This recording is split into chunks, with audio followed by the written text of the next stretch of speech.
सल्लल्लाहु अला मुहम्मद सल्लल्लाहु अलैहि वसल्लम।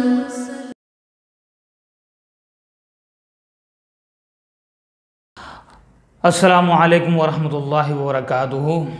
नहमदुहू व नुसल्ली अला रसूलिहिल करीम। हज़रत तमीम दारी रज़ी अल्लाह तआला अन्हु से रवायत है कि अल्लाह के रसूल सल्लल्लाहु अलैहि वसल्लम ने फ़रमाया, अद्दीन अन-नसीहा, कि दीन खैर ख्वाही का नाम है। दीन असल में खैर ख्वाही को कहते हैं।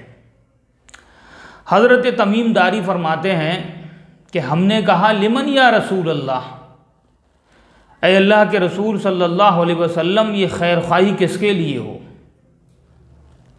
तो अल्लाह के नबी सल्लल्लाहु अलैहि वसल्लम ने फरमाया, लिल्लाहि व लिकिताबिही व लिरसूलिही व लिअइम्मतिल मुस्लिमीन व आम्मतिहिम।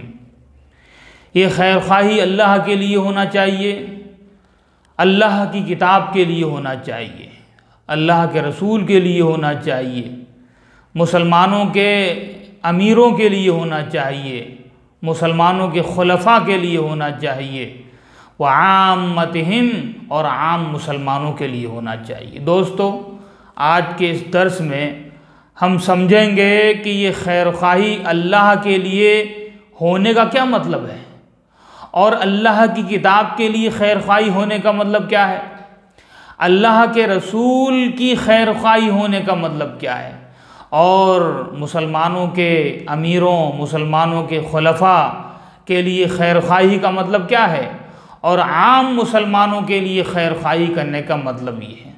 तब समझ में आ जाएगी बात कि इस हदीस का मतलब क्या है। दोस्तों, इस हदीस में जो बात असल बताई गई है वो ये है कि दीन असल में खैर ख्वाही का नाम है। अगर आप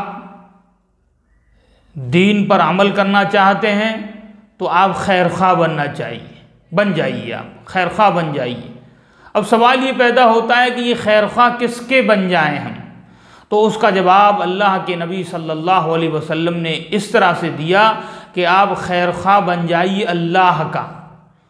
अब अल्लाह का खैर ख्वाह होने का मतलब क्या है?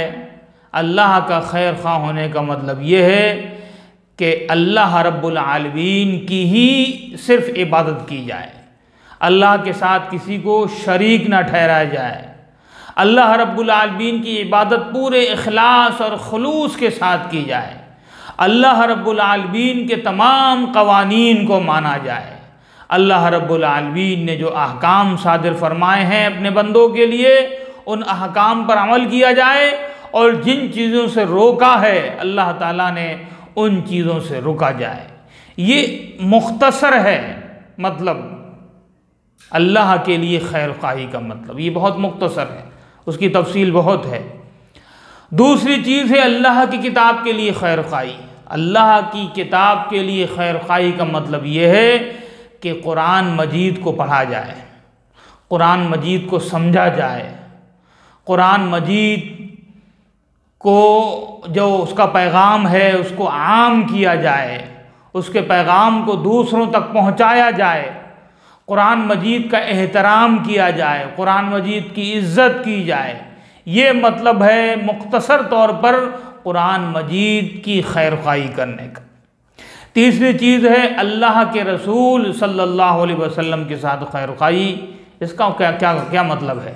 अल्लाह के रसूल सल्लल्लाहु अलैहि वसल्लम के साथ खैर ख्वाही का मतलब ये है कि आपकी इज़्ज़त की जाए, आपका एहतराम किया जाए, आपसे मोहब्बत की जाए, आपकी इताअत की जाए, आपके बताए हुए अहकामात पर अमल किया जाए, आपकी सुन्नतों पर अमल किया जाए, आपकी सुन्नतों को ज़िंदा किया जाए, और आपकी तरफ से दिफा किया जाए। यानी अगर कोई दुश्मन इस्लाम या दुश्मन रसूलुल्लाह सल्लल्लाहु अलैहि वसल्लम पर कीचड़ उछालता हो, आपके ऊपर बहतान तराशी करता हो, आपके ऊपर बेजा इल्ज़ामात लगाता हो, उसका दिफा किया जाए, उसका जवाब दिया जाए, चाहे वो ज़ुबान से जवाब हो या तहरीर में जवाब हो। और जो चौथी चीज़ है मुसलमानों के उमरा, मुसलमानों के खुलफा, मुसलमानों के बड़े उनके साथ खैर खाही का मतलब ये है कि उनकी इताअत की जाए। अगर वो कुरान और सुन्नत के मुताबिक आम मुसलमानों को हुक्म देते हैं, चलाना चाहते हैं, अपनी पैरवी कराना चाहते हैं, तो उनकी पैरवी की जाए, उनकी बात मानी जाए, उनके पीछे चला जाए और उनके खिलाफ बगावत ना की जाए। अब पांचवी चीज़ है वह आम्मतिहिम, आम मुसलमानों के साथ खैर खाही करने का मतलब, और यही हमारे मौजू की बुनियाद है कि आम मुसलमानों के साथ, आम मोमिनों के साथ खैर खाही कैसे की जाए। तो बहुत इख्तिसार के साथ, बहुत मुख्तसर तौर पर ये बात कही जा सकती है कि आम मुसलमानों के साथ खैर खाही करने का मतलब सिर्फ यही है जैसे उलमाए उम्मत ने और मुहद्दिसीन किराम ने बताया है, और वो ये है कि आम मुसलमानों को नेकी की तरफ रहनुमाई की जाए, उनको नेकी की तरफ बुलाया जाए, उनको भलाई की तरफ दावत दी जाए और उनको बुराई से रोका जाए। यानी एक मुसलमान, एक मोमिन अगर दूसरे मुसलमान का खैर ख्वाह बनना चाहता है तो उसको चाहिए कि वो जिस चीज़ पर अमल करता है, जिस नेकी को अपनाता है, जिस दीन पर अमल करता है, अल्लाह के नबी सल्लल्लाहु अलैहि वसल्लम की सुन्नतों को अपनाता है, दूसरे मुसलमान को भी उसकी तरफ रहनुमाई करे, दूसरे मुसलमानों को भी उसकी तरफ बुलाए, दूसरे मुसलमानों को उन बुराइयों से रोके जिन बुराइयों से वो खुद रुकता है। तो बात बिल्कुल समझ में आ गई और इस हदीस का निचोड़ और खुलासा बिल्कुल सामने आ गया कि खैर खाही एक मुसलमान के साथ यही है और दीन यही है कि एक मुसलमान को भलाई की तरफ बुलाया जाए, अम्र बिल मारूफ और नही अनिल मुनकर का फरीज़ा अंजाम दिया जाए। अल्लाह ताला से हम दुआ करते हैं कि अल्लाह रब्बुल आलमीन हम तमाम को अम्र बिल मारूफ और नही अनिल मुनकर की अहमियत को समझने की तौफीक अता फ़रमाए और इस फरीज़े को ज़िंदा करने की तौफीक अता फ़रमाए। ऐ अल्लाह, तो तमाम मुसलमानों को नेकी की दावत देने और बुराइयों से रोकने की तौफीक अता फ़रमा। आमीन या रब्बल आलमीन। अस्सलामु अलैकुम वरहमतुल्लाहि वबरकातुहू। ઇસ્લામિક લેટેસ્ટ વિડીયો જોવા માટે ચેનલને સબસ્ક્રાઇબ કરો, બેલ આઇકોન દબાવીને નોટિફિકેશન ઓન કરીને શેર કરો, લાઈક કરો. જઝાકલ્લાહુ ખૈર.